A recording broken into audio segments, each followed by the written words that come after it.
Hello, I'm Simon Whistler. You're watching TopTenzNet, and in the video today, the top 10 urban legends about health and safety that have caused real harm. We laugh about urban legends often just to joke about how stupid or ridiculous people are. It can be amusing to think about what insane things people can be led to believe, but sometimes it really isn't a joke and it really isn't funny at all. Many urban legends or conspiracies that are spread around cause people to try to self-treat problems which they should really see a doctor, distrust medicine in general, or take part in dangerous activities or practices that they have been led to believe are actually safe. It is important to always research what you are being told, especially when it comes to matters of health and safety, and to inform others you know when you believe that there's something false that could put them in a dangerous situation or endanger their health. Number 10. A conspiracy theory about AIDS helped to spread it further. For many years, a conspiracy theory has proliferated among the black community that the government actually created HIV and AIDS and distributed it to those in the inner city in order to kill people of color. President Obama, who was then a senator, actually went on television telling of the theories of his pastor Jeremiah Wright, who believed in such nonsense. The belief is so widespread that many black people today, and plenty of non-black people as well, still do believe in this theory. Of course, we do know that AIDS was not a man-made creation, but this hasn't stopped the belief from causing great harm. The best way to prevent the spread of HIV and AIDS is to catch it early and give people the right drugs and treatment in order to control the condition. However, people are unlikely to get treatment if they believe that the government caused it on purpose and want them to suffer and die. This means that people distrust the government and they don't go to get checked when they suspect they may have it, which causes it to spread further and further. The best way to counter this kind of theory is with education. The government did not create such a deadly disease, and treatment options today are actually very good, especially if it's caught early. Number 9. The myth about safety belts costing more lives than they save. Some people will go on about how they heard some cop somewhere claim that seatbelts actually cost more lives than they save. The theory generally goes that the seatbelt might trap you in the car when the car catches on fire or something like that. Those who work in law enforcement have pointed out that while a seatbelt in a rare situation could make it harder for you to get out, if you're unconscious it's going to be really hard for you to get out, and people without seatbelts, they end up invariably unconscious after a major accident. One policeman who dealt with a lot of accidents was once quoted as saying that he never unbuckled a dead man. In other words, while someone may be able to find a strange occasional case where a seatbelt caused someone to die in an accident, the vast majority of the time the seatbelt will greatly decrease your risk of fatalities. Sadly, many people get thrown from their vehicles and die in accidents because they believed this ludicrous rumor and wanted to ensure that they didn't get trapped in their car. The issue is that the whole point of a seatbelt is essentially to trap you in your car in the event of an accident so you don't get thrown clear of the vehicle. Number 8. People held chickenpox parties because they thought it had immunization benefits. Not that long ago, it was a much more commonly held belief among people that if a child became infected with chickenpox as a child, it was impossible for them to get shingles, a version of the disease that comes back as an adult and can be much more painful and even life-threatening. It would also be impossible for chickenpox to return, as it can only affect you once ever. To this end, when it was found out that a nearby child had chickenpox, people would have parties where they made sure that their kid got into contact with the infected kid so that they could quickly get their kids the pox and get it over with. Unfortunately, this was founded on complete bunk. Chickenpox actually comes from a similar family of disease as herpes, and as you know, herpes keeps coming back. What this actually means is that if you give a kid chickenpox when they're young, instead of immunizing them against shingles later in life, it actually increases the chances of it happening to them. The good news is that with modern media, the myth has been busted more and more commonly, and the amount of people setting up these insane parties has dwindled to a number much smaller than it was before. Number 7. Drinking alcohol to cure a hangover is only going to worsen your health. One of the most common ideas in the culture of drinking booze is that if you get a hangover, you can speed up your recovery process by adding a bit more booze to your system the next day. Now, this is so common in popular culture and in real life that there are common drinks designed pretty much just for this thing. The most popular of these drinks is of course the Bloody Mary, which is basically a mix of some form of tomato juice, vodka, various spices, and a bunch of unnecessary garnishes that will probably be discarded. Unfortunately, there is absolutely nothing to the idea that drinking will make your hangover go away quicker. The reason you sometimes feel better by drinking is because alcohol dulls your senses in general, but this isn't actually making you feel properly better or ending your hangover. At some point, your body still has to finish processing out the toxins to get you better, and by using the hair of the dog method, you are actually just adding more toxins for your body to process. Number 6. Vaccine deniers really are bringing back deadly diseases, and we should all be worried. The MMR vaccine, which staves off measles, mumps, and rubella, as well as other vaccines, have been the source of controversy for some time. However, in more modern times, a man named Andrew Wakefield is the biggest source of ill for the world of medicine in terms of vaccines. He published a paper back in the 90s that was quickly discredited for awful methodologies, and his medical license was eventually taken away. Unfortunately, since then he has still given lectures and talks and has done his best to stoke the fear of vaccines all over the world. In the United States, measles has started to crop up seriously in Minnesota, an area Wakefield and his people have been laying out their propaganda heavily. To make matters worse, we are also seeing outbreaks of diseases that we thought we'd beaten, and these are linked to vaccine deniers. These people spread ridiculous urban myths, some of which have been around since before Wakefield, that vaccines cause all kinds of crippling conditions for young children, including various forms of autism. Of course, this has been entirely disproven, but many people still cling to that belief. Unfortunately, people find it easier to accept the idea that their child's health problems are caused by vaccines because life is easier when you have an obvious villain to blame for your problems, instead of trying to accept the sad truth that sometimes life just isn't fair. Number 5. The 5-second rule has probably given countless people food poisoning.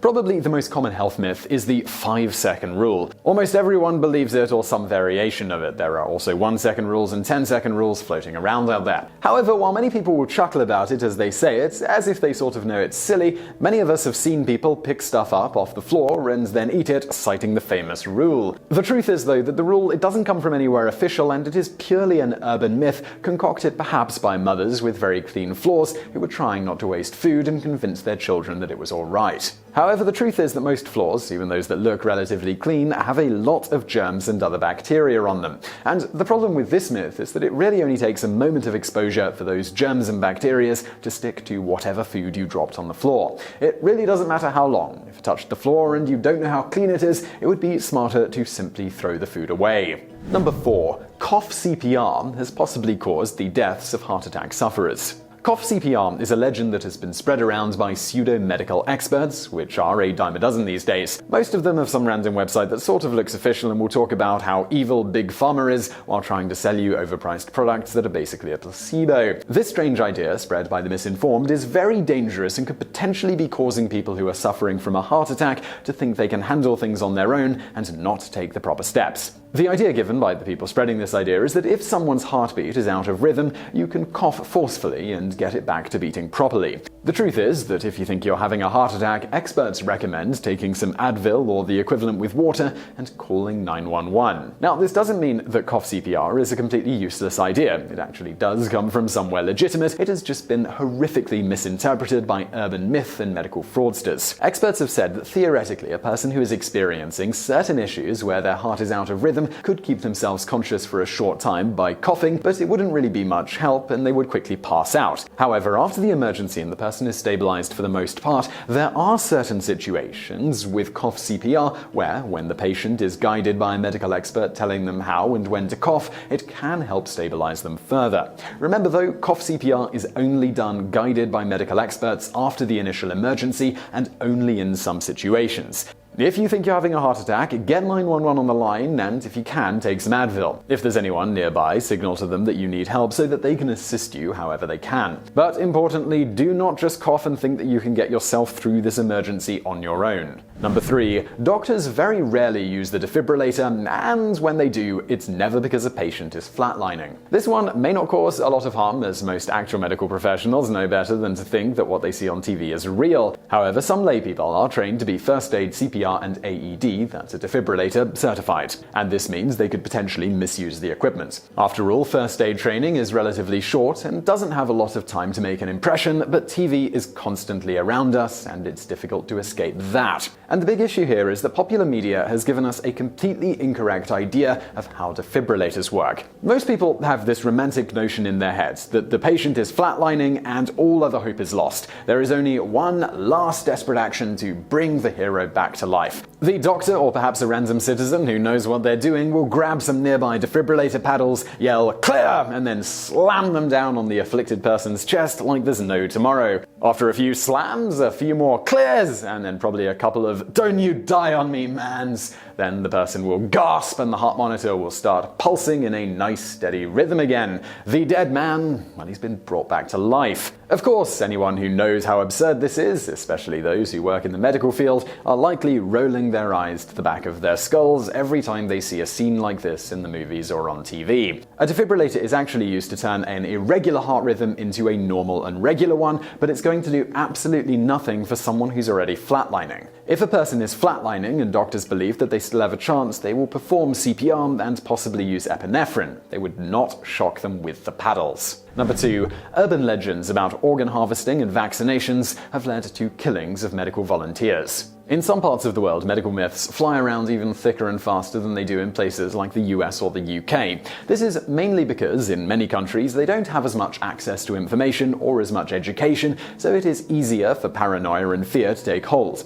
In Pakistan a few years ago, over a dozen Western medical volunteers were killed in about a year, and authorities believe it was because people were paranoid that they were actually trying to do them harm under the guise of medicine. In Brazil, many people in poorer slums will not go to the hospital because they fear their organs will be stolen there, and fear of organ theft abounds in many third world countries. Foreign medical volunteers will even become capable of speaking the local languages and will act kindly, but they're still distrusted. They will have tools the locals are not used to, and the methods they use they might not have seen before. Constant rumors make things worse and create further resistance and put the lives of those volunteering medical services at great risk. Unfortunately, trust in Western doctors was set back not long ago when it was discovered that the CIA had someone offering to give hepatitis B vaccinations in Pakistan in order to find DNA to locate and take out bin Laden. While the vaccines were not harmful, they were also not proper medical treatment, and people are understandably now more leery of Western doctors coming to help them out. Number 1. The rumor that gum stays in your digestive tract for years has caused a lot of trash.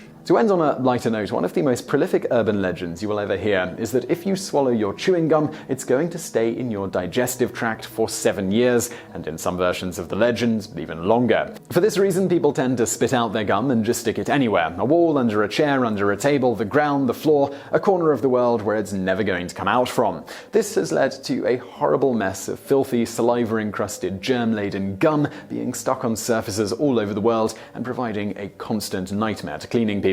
And it really never needed to be this way in the first place. People can swallow their gum safely and without any real worry. While a small child could potentially choke on a larger piece, that really is just an argument for why small children shouldn't be chewing gum in the first place. For everyone else, it certainly doesn't stay in your digestive tract, but actually just passes right through when you excrete. This is what your body tends to do with anything that it can't properly digest.